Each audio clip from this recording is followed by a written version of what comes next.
विशेष अतिथि, respected teachers, आदरणीय ग्रामवासी, माताएं, बहनें, मेरे साथी और प्यारे बच्चों, आप सभी को गणतंत्र दिवस की हार्दिक शुभकामनाएं।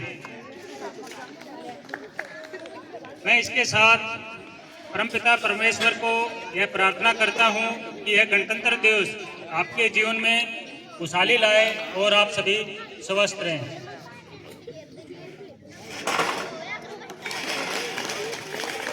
हमारे गांव पिंडावास सीनियर सेकेंडरी स्कूल और प्राइमरी स्कूल के जो बच्चे हैं, आप सभी को जय हिंद। नहीं बेटा, आपकी आवाज नहीं आया, पिंडावास वाला जोश नहीं आया, तो जय हिंद। गुड, शाबाश।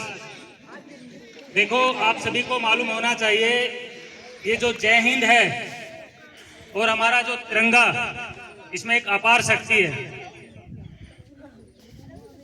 जब कभी आप अपने देश से बाहर किसी मुसीबत में फंसे होंगे, तब आपको अपना तिरंगा और ये जय हिंद याद आएगा। यानी कि आप देश से बाहर या देश के अंदर कहीं पर भी रहते हैं, 3 चीजों को हमेशा याद रखना, ईस्ट से वेस्ट तक, नॉर्थ पोल से साउथ पोल तक। हिंद, हिंदी और हिंदुस्तान हमारा, इनको आप लोगों ने कभी नहीं भूलना है। मैं अभी अपने कुछ एक्सपीरियंसेस आपके साथ में शेयर करना चाहूंगा। कल शाम को गली में मैं एक बच्चे से ऐसे ही पूछ बैठा, एक लड़की थी, छोटी बच्ची थी, कि बेटा आप क्या करना चाहती हैं? उस लड़की का जवाब था कि अंकल मैं खुश रहना चाहती हूँ। बिल्कुल सिंपल और आसान सा जवाब था कि अंकल मैं खुश रहना चाहती हूँ। एक्चुअली वहां पर और मेरे साथ वाले 2-3 खड़े थे, एक हमारे बड़े भाई साहब जगराम भी वहां पर थे। हमको बड़ी खुशी हुई उस बच्ची का ये जवाब सुन के। एक छोटी सी बच्ची है, लेकिन उसको अपना एम क्लियर है, क्योंकि लाइफ में हम सभी का एम खुश रहना होता है, और उसी खुशी के लिए हम इधर से उधर, एक जगह से दूसरी जगह दौड़ते रहते हैं। लेकिन अगर हम वास्तविक खुशी की बात करें, तो वास्तविक खुशी हमको तभी मिल सकती है तब हम अपने विद्यार्थी जीवन में मेहनत करें, और केवल मेहनत नहीं, कड़ी मेहनत करें,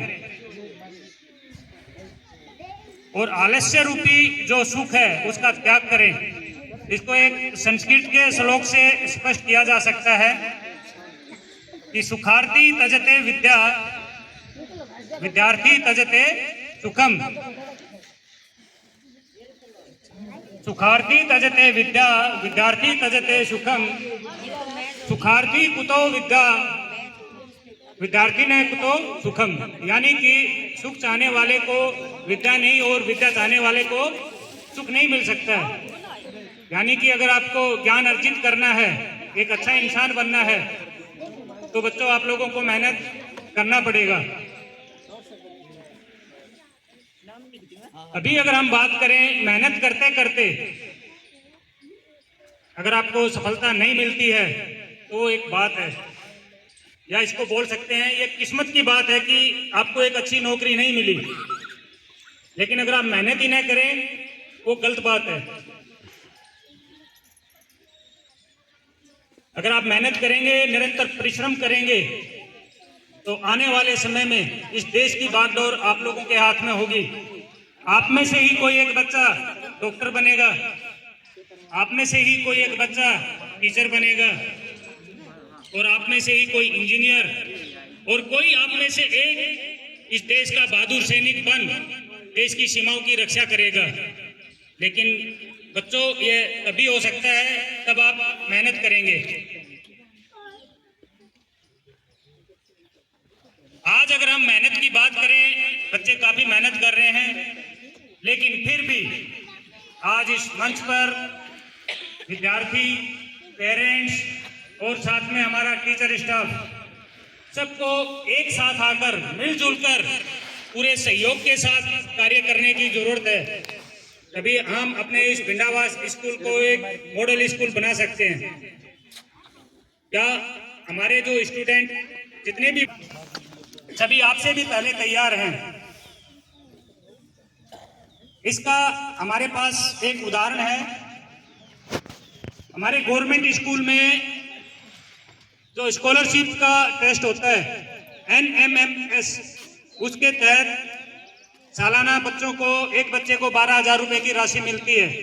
अभी भी काफी बच्चे हैं हमारे पास में जो हमारे टीचर्स की मेहनत के बदौलत 12,000 रुपए का वो स्कॉलरशिप राशि को उसका बेनिफिट उठा रहे हैं। यहाँ पर शायद बच्चे होंगे, कोई है बच्चा यहाँ पर जिसको 12,000 रुपए मिलते हैं? गुड, शाबाश।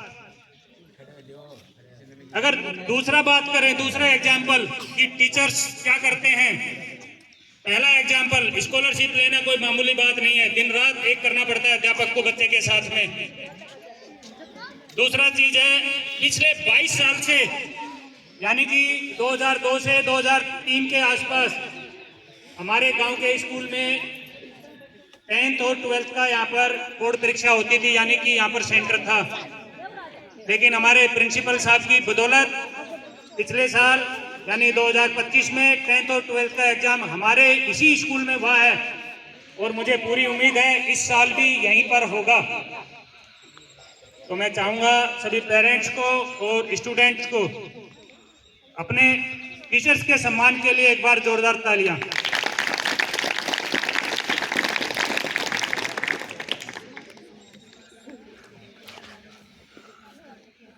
अभी अगर हम बात करते हैं कि आपका भविष्य सुनहरा रहे, आप अच्छा करें, मेहनत करें, सरकारी नौकरी मिले आपको, वो सब हो जाएगा। लेकिन आपको एक अनुशासित विद्यार्थी बनना बहुत जरूरी है। जब आप अनुशासित विद्यार्थी बनेंगे तभी देश की बागडोर आपके हाथ में होगी।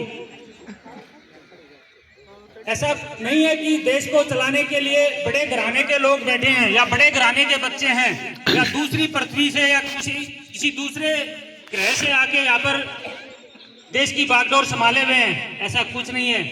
इस देश को चलाने वाले तुम और हम, यानी कि सब हम जैसे ही हैं। जो देश को चलाते हैं वो भी किसी एक किसान के बच्चे हैं, मजदूर के बच्चे हैं, गांव के बच्चे हैं। तो प्लीज आप लोगों ने मेहनत करना है और मेहनत का फल मीठा होता है। अभी हमारे कुछ विद्यार्थी ने नशाखोरी के बारे में और साथ में एक डिबेट सरकारी स्कूल वर्सेस प्राइवेट स्कूल के बारे में आप लोगों को कुछ जानकारी दी। सबसे पहले बात कर लेते हैं नशे के बारे में। बहुत अच्छा बताया बच्चों ने, कैसे कैसे कौन कौन से किस किस प्रकार के नशे होते हैं, उनको कैसे हम दूर कर सकते हैं।